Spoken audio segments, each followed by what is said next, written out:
All right, so today we're looking at Photoshop, the toolbar, and some of the more common tools. And it's over here on the left-hand side of your screen, floating. And the first tool that we look at is the rectangular marquee tool, which is essentially just a selection tool.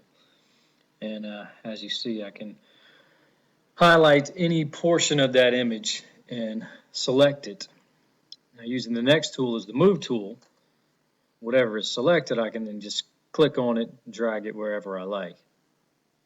Now also, while it is highlighted, I can copy it, Control C, as in copy. Control V will then paste. So I've actually pasted that section right on top of the other one, and then I can move it around, creating a layer that you see on the far right. Now we got the magnetic lasso, or the lasso tool. If you click the little bottom arrow, it opens up and you have various options. And this is the lasso. And if you've got a better mouse than I do, you can, be much more precise. But essentially anything that I encircle or lasso becomes an object that I can move around. So that's just the lasso. And again, if you take your time, you can be a lot more precise. Control Z, as in zebra, is undo. So whatever you did last, it'll put it back to its original starting point. I like to use this one, which is the polygon lasso. So every time you click, one spot to the next, you're highlighting.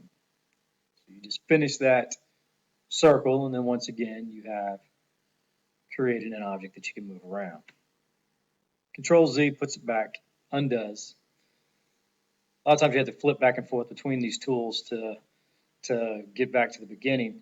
But this is the last part of the lasso. This is the magnetic lasso. And this, if you keep it close enough to whatever the object is, and the colors or the contrast is great enough, it'll wrap that object right along the border and cut it out very precisely. Like I said, if the contrast is good enough, you could do it very perfectly. I mean, that's a pretty good cutout right there. I typically just use the polygon tool and then erase the edges. The next one over here is the quick selection tool, and it's similar, although it's going to try to pick what you want to select. And if I just click on areas, it's going to select portions of it based on what it thinks that I'm trying to select. And it makes a pretty quick judgment, although I rarely use that tool at all. Sometimes I will use the other one, which is the magic wand, and again, it's going to try to pick portions of the picture, frame, whatever it is, given the color. So if it's a similar color, you can drag that around and try to pull out only the white, only the dark, whatever it is. But again, that is the magic wand. Is essentially going to try to pull out or highlight the area that you're looking for. Crop tool is exactly as it sounds. If you want to crop the image, just highlight it.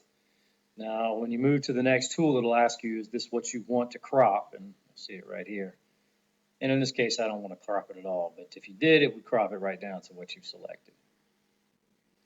The slice tool is one that I don't ever really use. But what it does is it'll break up a picture into different pieces so that you can now save this one image as 4 or 5 different images. Not something I use often. Here we'll talk about the healing brush, which is kind of neat. Let's say I'm going to take this piece of the frog. I'm just going to make it, maybe I'm going to just try to quickly make this frog have a bigger head or something like that. So I'm going to slide it over here just a little bit to the right of the original head location. And so if I leave it right there, you'll see there's a bunch of different edges.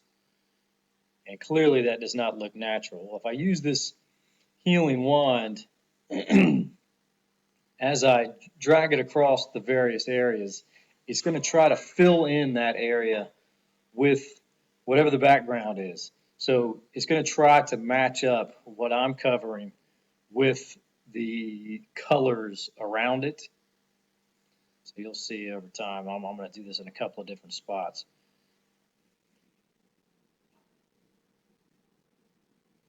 And it's better for very small edges. And again, I'm just doing this kind of quickly right here, but you'll see what I mean as it tries to make the image look or make the image look like the background, sort of fill it in.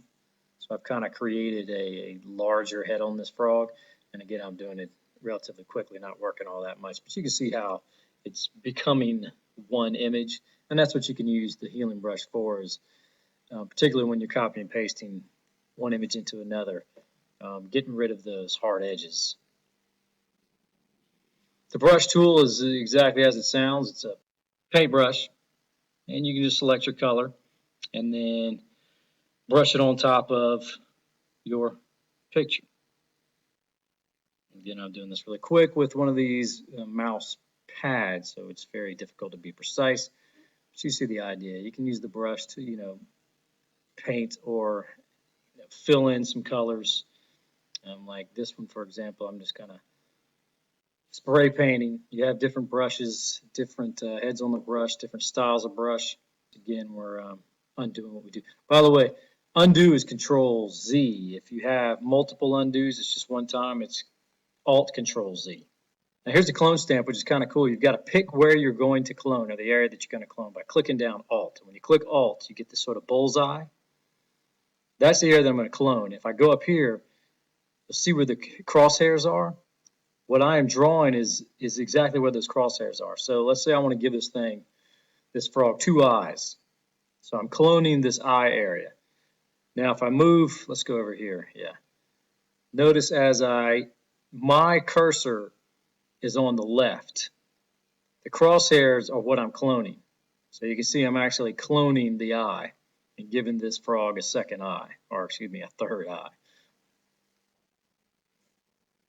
That's a pretty cool tool that you can use, again, in a variety of different ways, but you're going to just clone an area, and it's going to copy that area, whatever it is that you're covering.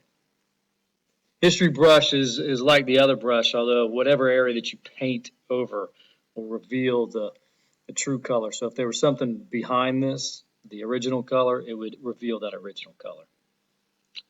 The eraser, and click that down arrow. The typical eraser tool is just going to be whatever your color you have selected.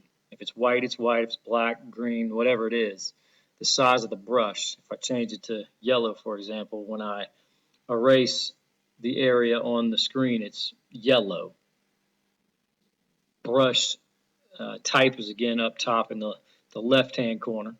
That's just the regular eraser. You also have the magic eraser, which I'll use sometimes. Like if you have a background on an object, you can eliminate the entire background by just clicking on that area. So what it does is it just removes any area that has the same color. So if you have a solid background, you can remove that background altogether. And see, there's multiple colors there, but all the black is gone. So that's what the magic eraser does. And again, Alt Control Z to get back to where we started. The paint bucket will fill in an area with whatever color you have chosen.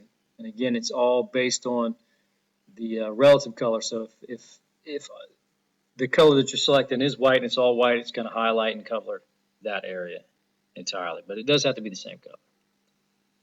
The blur tool, also various other options in there, sharpen, smudge. Smudge tool you'll see a lot, and what it does is you can kind of smudge away edges. I'm going to change my brush style here and just take the frog's mouth out of the way.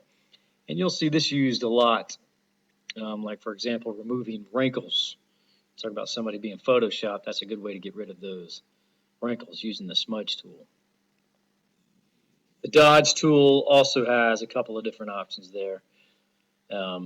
Give you some effects on the picture itself. You can just play with those.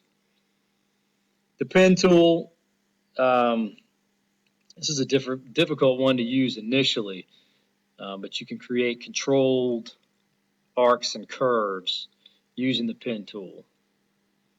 and then fill it in if you have a fill color selected. I don't use that. Use that more in Illustrator, for example, to create your own illustrations. Sometimes I will use the pen, the freeform pen tool, where you are using the pen and just drawing on the picture itself. Again, if you have a background, it's going to fill it in. Otherwise, you're just getting a single line. Don't use it too often. The T is right next, which is the text tool. So if you want to add some text over the top of your image, you just drag it onto the image itself to create a text box. Then you can type into that text box. Your text bar is now up top once you've selected it. Highlight that if you want to make it bigger. Select a larger, point size font. If I want to change the color, I can select the color over here. And of course, that box isn't quite big enough to display everything that I typed out, which is supposed to be this is. Oh well. I'll just demonstrate how once you click on the box itself, which is sometimes easier said than done. There we go. I can use the layer on the bottom right. And then just drag it out so that I have something that fits.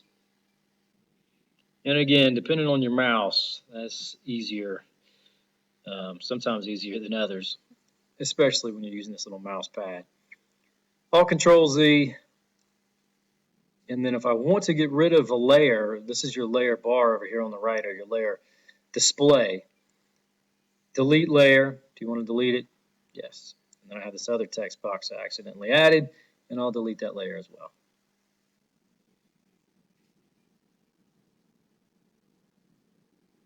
Path selection tool, I don't use. Rectangle tool, sometimes. If I want to add, a shape, and those are different shapes that you can use. Again, it's going to give you the color that you've selected.